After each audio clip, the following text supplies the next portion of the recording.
The opinions expressed in the following program are not necessarily those of Eastlink Community TV, its sponsors, or partners.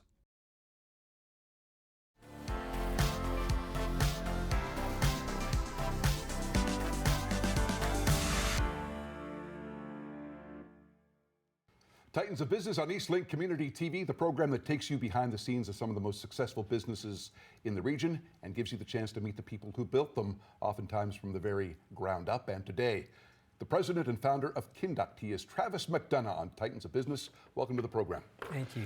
Joy to be here. Mission statement for your company at one time was to use software and data to try to maximize athletic and human performance, Correct. right? Yes, that's right. Yeah, so you'd walk into your office and a lot of people would have on their walls, they'd have degrees framed. Yeah. And all of their highlights on the walls. You'd have parts of your resume circulating on a screen, things like was knocked out on national television in a boxing match, chronic ADD, proud dyslexic, flamed out on Dragon's Den. This is it was a long list. It must have been an 85-inch TV. Why did you want people to know that about you when they came into your office?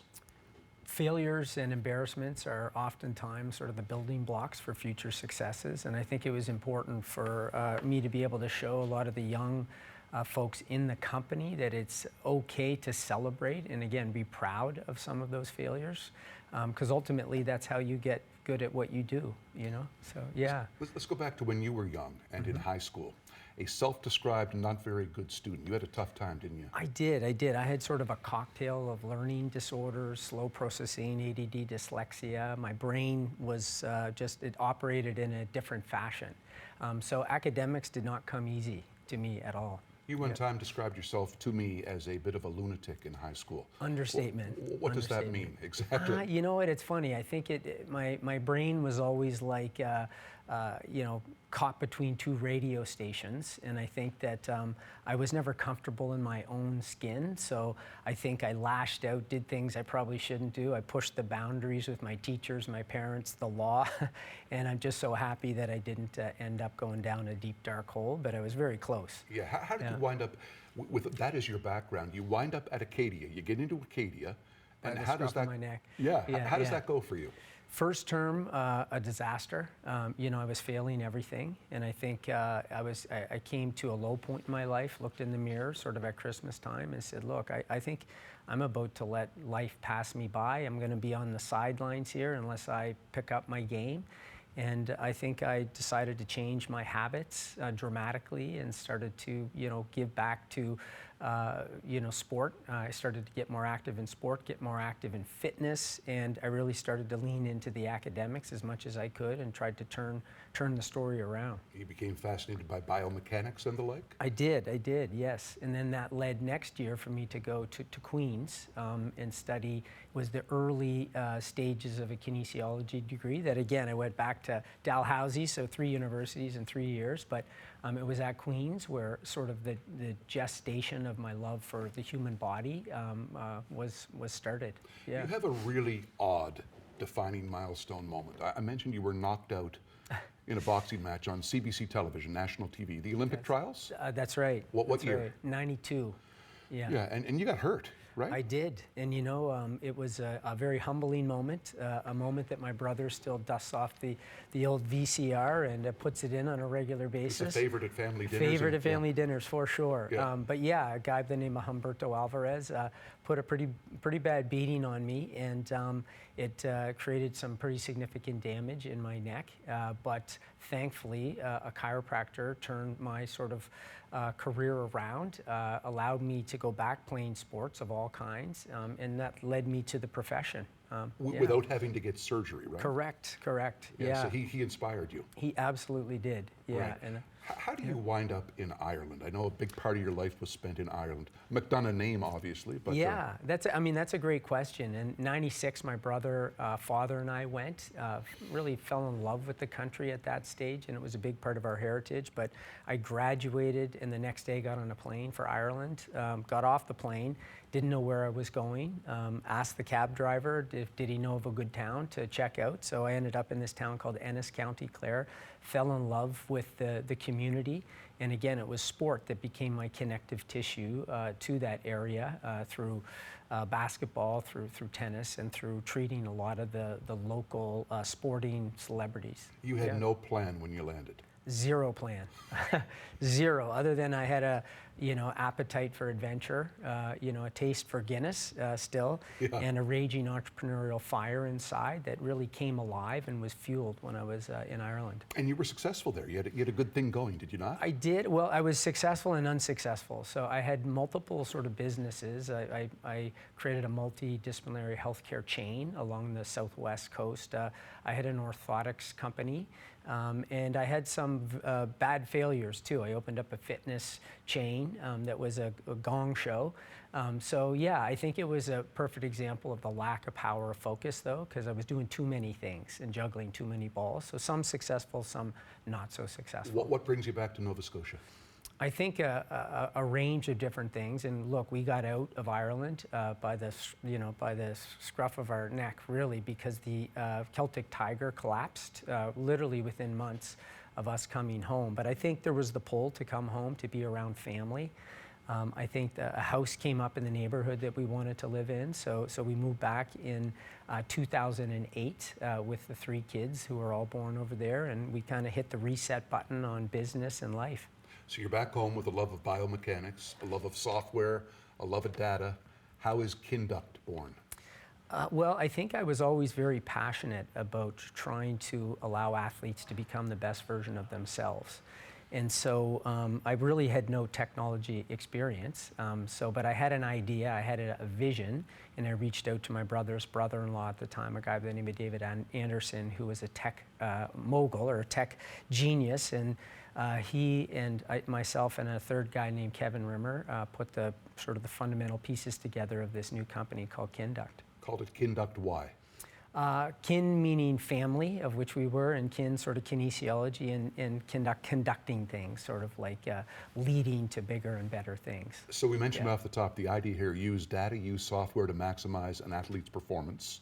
Correct. Prevent injury and recover quicker from injury, I guess. That's correct. Yeah, what we did is we really aggregated all the disparate data out in the market, blood, sweat, DNA, heart rate information, pulled it into one technological platform, and then a complicated labyrinth of technical plumbing, artificial intelligence, and really sports science. And out the other side came these discernible nuggets of wisdom or information that experts could make better decisions to get better outcome for athletes. All coming from a company in Nova Scotia. Correct, yeah. What is the key turning point for Kinduct? And I think it involves the New York Rangers, perhaps? Yeah, I think at the time we were really hoping to get into the world of pro sports, since that's the area that we came from and loved, really. And I remember vividly we had a week-long, sort of call campaign where we were calling all kinds of teams and organizations, and we probably had 500 no's before a gentleman, an innovative gentleman named Reg Grant at the New York Rangers, really fell in love with our vision and started to contribute to it. And he gave us our first opportunity in pro sports, and it really grew from there. So you're literally in an office in Halifax, cold calling professional sport teams. Correct. How many did you end up with? You had the Rangers and so many more, right? Yeah, we ended up having about 600 pro teams. So we had the majority of the NBA, NFL, MLB, NHL. We had a lot of NCAA programs, and then we had a lot of international teams as well. So we won through, we were behind the scenes, but 25 World Championship wins and 130 Olympic medals with the US OPC. And so we had a lot to be proud of, and we had a lot of influence on success in pro sports. Was your business graph as smooth as it just sounded? Absolutely not. Wow. I mean, there were so many business concussions, so many flirtations, I should say, with bankruptcy, so many challenges, so many uphill battles. And we were flying so close to the sun so many times, but somehow we endured and got through a lot of those tough times collectively and just with all team effort. Yeah, how do you think you did? Like, how did you do it? I think it was a collective belief behind a vision that the whole organization believed in wholeheartedly. And I think it was through sacrifice and perseverance. And I think it was through a lot of sweat and blood and tears. But there was a few real defining moments for us along the journey that the ball could have bounced in the other direction quickly, but a little bit of luck helped as well. And 10 years later, after we started the company, we found ourselves selling to a Silicon Valley-based company and kind of sip from the cup, right? Because so many people get close but don't get the football in the end zone. But we as a group rose that trophy and sipped from it, and it was a very fulfilling experience. Why was a decade later the right time to sell for you?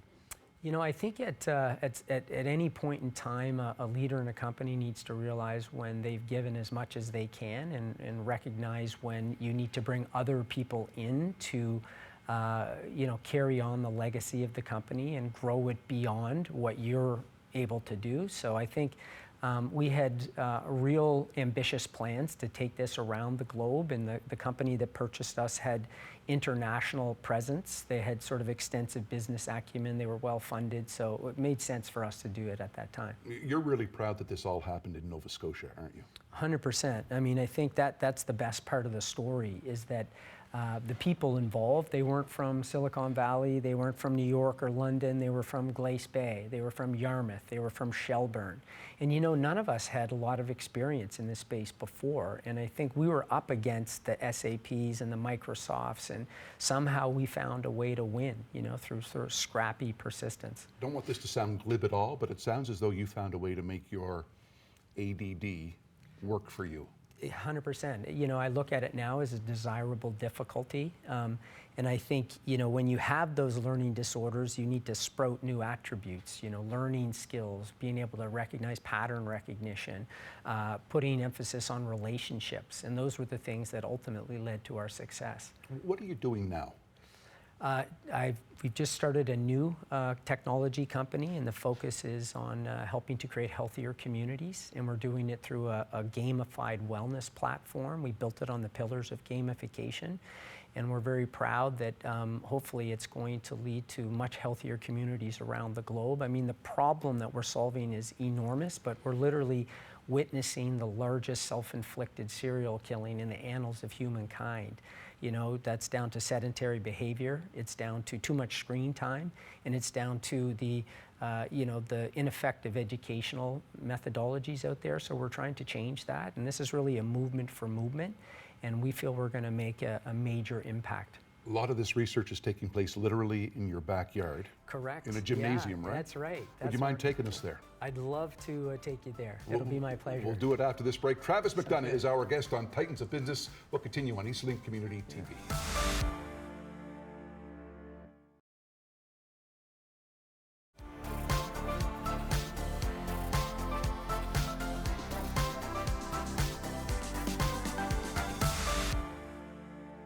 As promised, Titans of Business continues from Travis McDonough's backyard gym in Halifax. Nice gym, by the way. Thank you. When you sold Kinduct, you could have hypothetically, I guess, retired, but physically, mentally, that's not in your makeup. So what are you doing now in this particular place? I think after selling the company, there's a decision, do you sort of hang up the gloves, so to speak, or do you keep at it? And I think for us, we had a lot to give. We have a lot of capable, smart people. We learned a lot from the first journey, and the ultimate legacy was, how do we take the learnings from what we did in the professional sports space, but democratize those and make them accessible to the masses? So we started a company, it's called Wellnify.ai, and its mission is to really level the playing field in the youth sporting community and wellness communities to create healthier populations around the globe. Why don't we take a look at a typical test and what you learned from it? Sure, sounds great. This is one of my colleagues, Duncan Addison, was with us in Kinduct and is now a part of this new journey. And what he's doing here is he's going to be doing a functional movement squat on an unstable environment here. And you'll see some of the various data elicitation devices that he has on him that elicit information on his biomechanics and also tapping into the chemical soup of his body to understand how his biochemistry is functioning under pressure. All of this information gets digitized up on this screen here in the background, where we're able to look for patterns, trends, correlations to unearth epiphanies that we can leverage to get a better outcome from him as an athlete. The rock in the shoe for the pro sports space is that there's data elicitation devices and data that's all over the place. What we do is pull all that data into one location where you can contextualize one data source against another and look for a pattern or a trend or correlation that ultimately equips a professional around an athlete to make better decisions to get a better outcome. So in your eventual goal of helping kids get healthier, how does this work? Yeah, we've taken a lot of the algorithms, a lot of the decision making from up here and applied it into a scalable, more democratized application that can be used by the masses to ultimately allow children to fall in love with the joys of fitness and activity and be healthier as a byproduct. You're talking about an app on a phone. Correct. They punch it and they're encouraged to do things. That's right. It's all about behavior change, and we provide almost like a video game experience for people when they're doing activity. You know, there's a famous saying that it's easier to create healthier children than it is to fix broken men and women. So we believe getting them upstream and giving them a love and a joy of exercise and fitness to ultimately convert them into a lifetime participant of wellness is a mission worth fighting for. So can we see the app in action here? Yeah, I'd love to show it to you. So let's just click on AR Live. And what this is going to do, it's going to take a biomechanical imprint of Duncan's sort of movement as he's doing squats here, and provides almost like a video game experience for kids or communities who are doing activity. You'll see on the left-hand side, there's the rep counter, and it's sort of rewarding him each and every time he's doing a movement. We have about 50 movements that we've developed algorithms for, and you know, you can see even as he starts to pick up the pace here, it's counting them, and we provide daily challenges for kids that they have to do, or communities, and ultimately, immediately after this 30-second challenge, what will pop up is a check mark. You click on it, it shows you, you know, gives you some encouragement.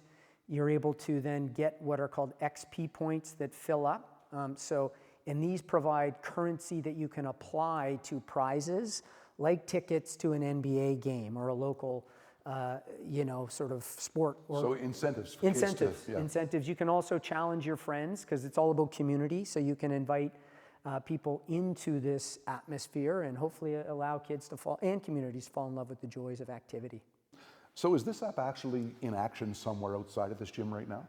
Yeah, we actually have 14 clients that are paying and that are using the app for all kinds of different purposes. And we're really proud of the fact that one of our largest clients is Nova Scotia Health. And this actually app is going to be rolled out across the Nova Scotia school system, where each school is going to be competing against other schools. And every time they do some physical skill, a push-up, a squat, a jumping jack, it culminates into a leaderboard. And together, schools will be competing against other schools, and they'll earn different prizes. Again, like signed jerseys from our investors, or tickets, or you know, maybe having someone come to their school. So yeah, all with the goal of getting kids healthier. All with the goal of getting kids healthier. But like the recycling movement, the kids brought it home to adults, and so we're getting this organic growth in inbound from adults. But we also have it used in different communities in the United States. So believe it or not, at bus stops in one community, if you hold the QR code or the phone over the QR code and you do 20 squats before the bus gets there, you get a free bus pass. Or in certain underprivileged communities, if families hit a fitness threshold, they earn a gift card to the grocery store. So there's all kinds of really powerful applications of this platform. You mentioned you've had a lot of the same team through the years. We saw Duncan doing the squats. When you've hired, what have you looked for? You know, it's funny you ask that question because I think for me, I take a different approach and I don't really care about what they've done. I try to unpack and find out who they are and really get to their value system and try to get to their character, because technology is a very unforgiving world and you need to know that the person shares your values and they're willing to go through a lot of hardship with you. So that's what I look for when I look to hire. That's a good sentiment to wrap up Block 2. We'll come back for Block 3, the legacy of Kinduct, and more with Travis McDonough on Eastlink Community TV.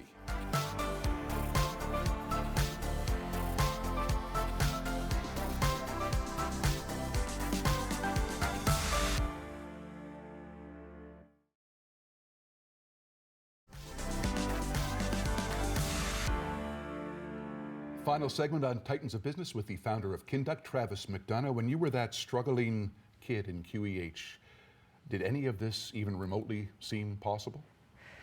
To be honest, not really. You know, I think that back then, didn't know what I wanted to do, but I knew that I loved sports. And I knew that, you know, there was a purity in sports, sort of an exuberant clarity that exists when you're approaching the boxing ring, or when it's, you know, 6-all in the third set tiebreaker, you know, down at the WAG in the Nova Scotia Open, or you know, when the ball's suspended in the air. Like, that's what I wanted that to be my life, and not just on the weekends. And so I kind of started to pursue that, but didn't know that it was going to turn out to be Kinduct, and you know, in such a globally reaching way. But you were pursuing a love. I was pursuing my passion, which is sport. And what kind of leader did you become? That you'll almost have to ask the people around me. But you're not a micromanager by any means, right? Far, far from it, I think. I mean, I think I've always embraced the notion that leadership is about creating more leaders, not more followers. And I think if you were to speak to some of the folks, we kind of put people in the deep end because we believed in them, and we never told people sort of how to do things. We asked them to do it, and they figured it out on their own. And so that, for me, was a big part of our leadership story. Every leader has moments of fear and doubt. How did you overcome them? You know, yeah, I had fear and doubt throughout my whole life, and still do. I have a lot of anxiousness. I have anxiety, and I'm open with that.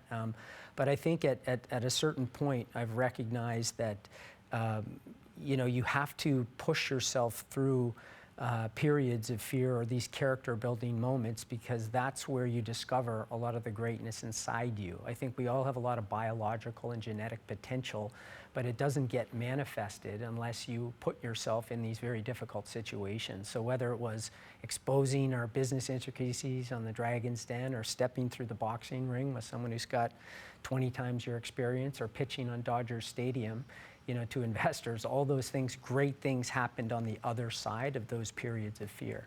Do you have a motivational quote that you go to? I have a philosophy, and that is that never let the things you can't do get in the way of what you can do. And that's a John Wooden quote, and it's something that I've embraced my whole life. Like, I'm 5'8", 140 pounds, soaking wet, but found a way to compete at high-level sports. You know, I'm a kid with a learning disability, and was able to, with many other people, win 25 world championships in pro sports. So I think it's a lesson that I've embraced, and I try to teach others. I want to ask you about your mom and dad. They were both extremely visible, your mom particularly so. Your dad was a funny guy, great lawyer, huge presence. Yeah. What did he give you?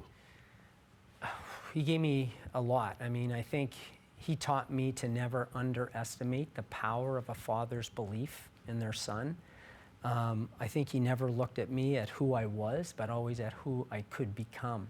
And I'll never forget, one of my most fulfilling moments was when I was speaking at the Chamber of Commerce, delivering that speech, and looked out and sort of made eye contact with him. And I get emotional even talking about it, but I looked in his eyes, and at that stage I knew that I had turned into the person that he hoped that I would become.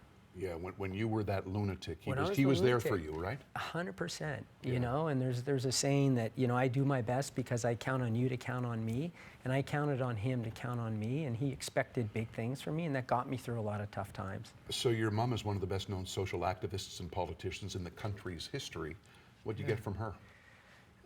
That's Alexa, probably a full probably a full half an hour segment in itself. But I think above all, service is the rent you pay for being. It's sort of your cover charge for being a part of humanity. But giving back is not sort of an opportunity, it's an obligation. She was amazing at working a room, remembering things about people. Tremendous socially, wasn't she? She really was. I mean, she had a gift to be able to bring people together, and she had a gift to bring people behind a common cause, not because it had a high chance of succeeding, but because people felt emotionally connected to that cause. Yeah, you had a couple of very influential parents. Yeah, I was very lucky, very privileged, very lucky. Final question for you, and really go into this if you don't mind. This is the reason we do this show, for this question. If a young entrepreneur is watching right now, what do they learn most from your story?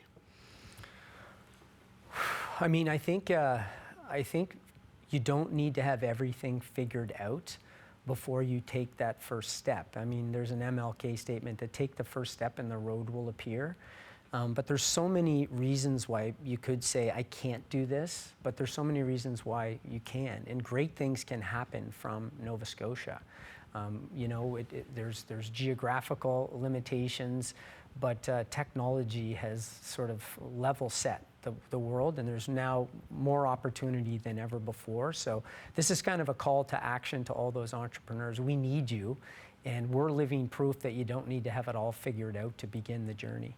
We've come a long way from lying face first in a boxing ring. Correct. Even though your brother loves the video. He does. Listen, thank you That's for being right. on the Thank program. you very much. Appreciate All right. it. Travis Thank McDonough, the founder and president of Kinduct, our guest on Titans of Business. We'll see you next time on Eastlink Community TV.